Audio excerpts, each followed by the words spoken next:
Praise the lord. యేసు క్రీస్తు వారి పరిశుద్ధమైన నామంలో మీ అందరికీ వందనాలు, శుభాలు తెలియపరుస్తున్నానండి.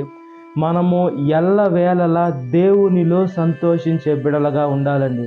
ఈ లోకము ఇచ్చే సంతోషము దేవుడు ఇవ్వటం లేదు, కానీ దేవుడు మనకి శాశ్వతమైన సంతోషం ఇవ్వాలి అని కోరుకుంటున్నారు. అంటే రెండో మరణం దగ్గర నుంచి తప్పించి దేవుడు పరలోకాన్ని ఇస్తారండి.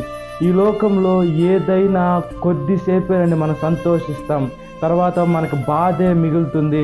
మనం ఎప్పుడైతే ఈ లోకంలో శ్రమలు, బాధలు, కష్టాలు, సంతోషం అన్నీ కలగలుపుకొని దేవుని మార్గంలో నడుస్తూ ఉంటామో దేవుడు మనల్ని పరలోకానికి తీసుకొని వెళ్తాడు. దేవునిలో మనం సంతోషించే బిడలుగా ఉండాలి. ఈ లోకంలో మనకి శ్రమలు, బాధలు, కష్టాలు కలిగినా కూడా మనం ఎప్పుడైతే దేవుని ఆలయానికి వెళ్తామో అవన్నీ నా దేవుడు తీర్చగల సమర్థుడు, నా దేవుడు ఆ సమస్యల కాడికి గొప్ప దేవుడు నాకు ఉన్నాడని మనం ప్రతి ఒక్క భారాన్ని దేవుడి మీద వేస్తే, దేవుడికి కానీ మన పర్సనల్గా అర్పిస్తే దేవుడు బాధ్యత తీసుకొని మనుషులు కాదు అబద్ధం చెప్పి తప్పించుకునేదానికి దేవుడు ఖచ్చితంగా ఆయన చిత్తానుసారంగా మనకి ఏది ఏ టైంలో ఎప్పుడు అవసరమో దేవుడు ఖచ్చితంగా ఇచ్చి మనల్ని సంతోషపరుస్తానని దేవుని వాక్యం సెలవిస్తుంది. దేవుడు మన ఆశని తృప్తిపరిచేటువంటి దేవుడు అండి. దేవుడు ఏది చేసినా కూడా మన జీవితాలు స్థిరపరిచేదానికి, బలపరిచేదానికి మనం ఇప్పుడు ఈ కొద్దిసేపు గురించి మనం ఆలోచిస్తాం. దేవుడైతే ఇతను మన ఫ్యూచర్ కూడా తెలుసు కాబట్టి దేవుడు సమస్తం ఆలోచించి తగిన సమయంలో దయచేస్తారు. కాబట్టి మనం దేవుని మీద విశ్వాసం ఉంచుకొని ఆయన మార్గంలో నడిచినట్లుగా ప్రార్థన.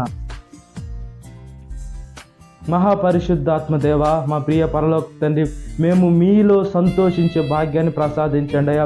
ఎన్ని సమస్యలు ఉన్నా నా దేవుడు నాకు ఉన్నాడు, నా దేవుడు నా కుడి హస్తం పట్టుకొని నడిపిస్తాడు, నా ముందర నడిచేది యెహోవా అని దేవుని వాక్యం సెలవిస్తుంది.